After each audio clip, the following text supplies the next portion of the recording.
Hello everybody. I don't do many of these demos. I did one of the 56 Les Paul, some of you might have seen before. That has unfortunately left the premises. Very, very sad. It was a beautiful guitar, but it was too much for me, if I'm honest with you.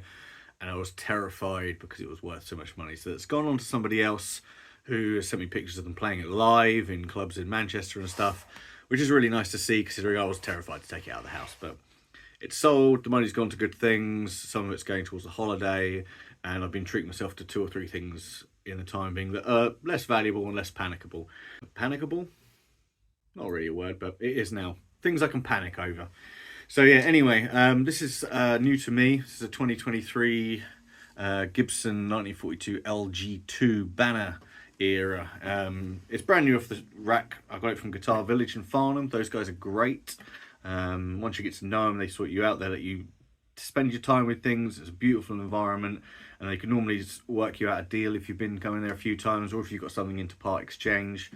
I took a 67 B25 in and actually part exchanged it against this a little bit. Knocked a chunk off the top, but still the bulk of it had to come out of my pocket, which is no mean feat. So yeah, this is made in the custom shop, I believe. Let's have a look.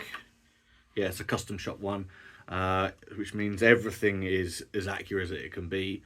You've got the red spruce top, mahogany back and side, solid obviously. We got a rosewood bridge with bone pins and a bone saddle, bone nut, actual mother of pearl dots down the neck and on the bridge, all hide glue, old school open back tuners, a bit like the old Waverley type. Let's see if you can get that in focus. It's probably not going to focus on you. I don't know what they call them, heritage or something like that, but they seem fine. The neck is a comfortable 43mm or 43.1 on my verniers. I think that's like 1 11/16 in freedom units. Anything over 43 I tend to get uncomfortable with. I tend to thumb over a lot, which is one of the reasons I was looking for something like this. Before I had a Yamaha, it's just over there, FSX5, one of the Japanese custom shop ones. That is a beautiful guitar, plays great, excuse me, but the profile is a little bit flat for me and the neck is a tiny bit wider, which tends to actually give me some issues in my thumb here. I've got some problem with my hands that isn't worth explaining, but let's just say if it's not a good shape or size, I tend to get rid of them very quickly. But that's going off to someone I know, hopefully, next week or so. And this thing is theoretically going to be my new best friend for a while. So it's a lot of Gibsons tend to be very mid-rangey, not a lot of top-end sparkle. That's more of the Martin thing. This has a bit of that Martin sparkle about it. It feels halfway between a J45 and a Martin 00018, for instance. It's got a bit of both going on. It's a nice middle ground. It's good for strumming, good for cowboy chords, which is what I mostly do. And actually does all right for finger picking and stuff. I'm not much of a finger picker. I can do it. I'm certainly not a shredder, and I will do a little bit in a minute just to show you what it sounds like. It will probably be a little bit cack-handed though, because I'll be honest with you, I've just eaten a big dinner and I've smoked half a joint. So it's it might be a little bit sloppy, as is probably my speaking. Anyway, I'm just going to play a bunch of things for you now. I'm going to improvise most of it.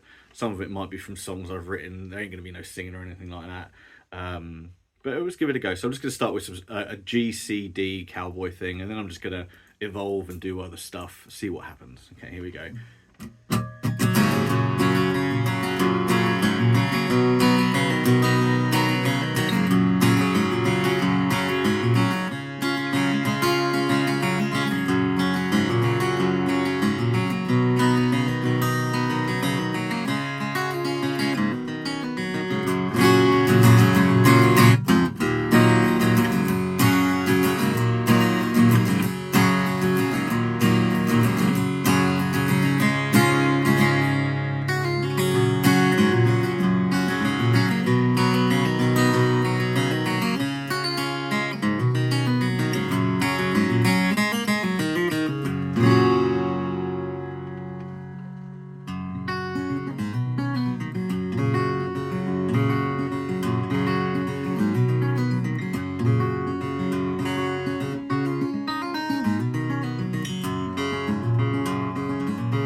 yeah, this one's a classic for an acoustic.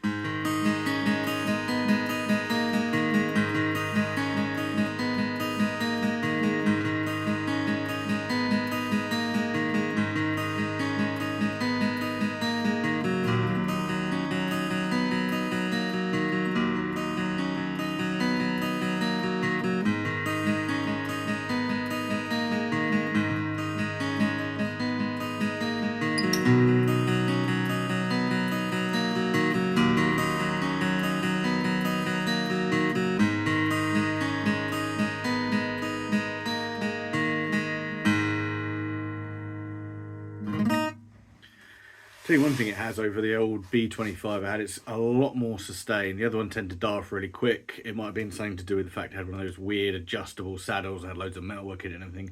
If I just start out, I'm going to strum like a G or an E chord or something. I'm just going to hold it out and see how long it lasts for. It might cut off because of the compression on YouTube, but you might be able to hear it. I might move a little closer. Here you go. See if you can hear how long it takes. So we're going to start it. I reckon it's going to be like well over 10 seconds. Here we go.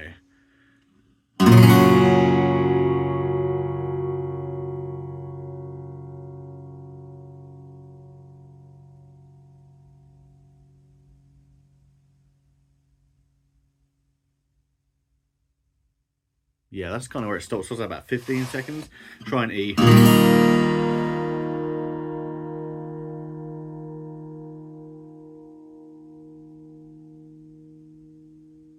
Yeah, that's easily going to go on for a bit longer. I'm going to the point where I can't actually physically hear it in the room anymore.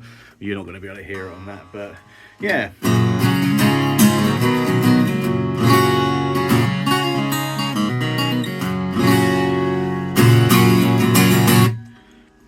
So yeah, it's pretty cool. The only things I'm going to change, I think, I mean a little bit, is at some point I'm going to use it to perform with. So I'm probably going to put what's it called, a K&K pure MIDI pickup that goes under here. No drilling on here, and the only thing I'd have to do is pop a jack into that bit, which is pretty unintrusive. It feels bad doing it to a guitar like this, but it's a practicality issue. I'm mainly a songwriter and performer, so I'm not really a collector. It's not going to live in its case. The case is going to go in the attic. Oh, sorry, I keep looking over there at the case. The case is going to go in the attic with all the case candy. I'm never going to look at it. I'm never going to even think about it.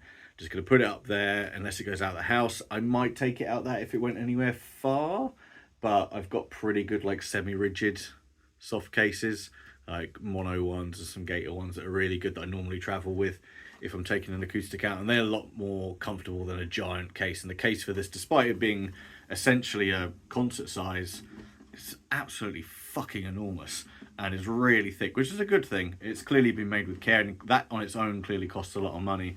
But it's just too much. It weighs 3 times, no, maybe more than that. Jesus. I mean, this thing, I'd be surprised if this weighs 3.5 pounds, if I'm honest. It's super, super light. They've obviously picked really nice woods for it. And I just...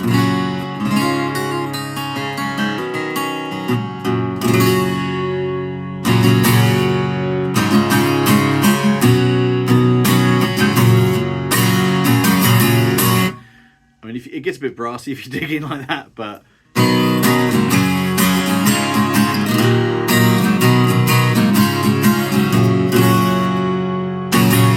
It's hard to argue with that, really, isn't it, if I'm honest? But yeah, there we go.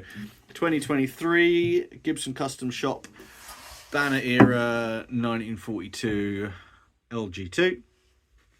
I got this from Guitar Village in Farnham. Great people. They've always sorted me out anytime I need something. They're good at part exchanging. I would recommend going to them. The guy I normally see is a guy called Richard. He's a really nice guy. A little bit older than me, but he's pretty cool. Just leaves me chilling, sorting my stuff out.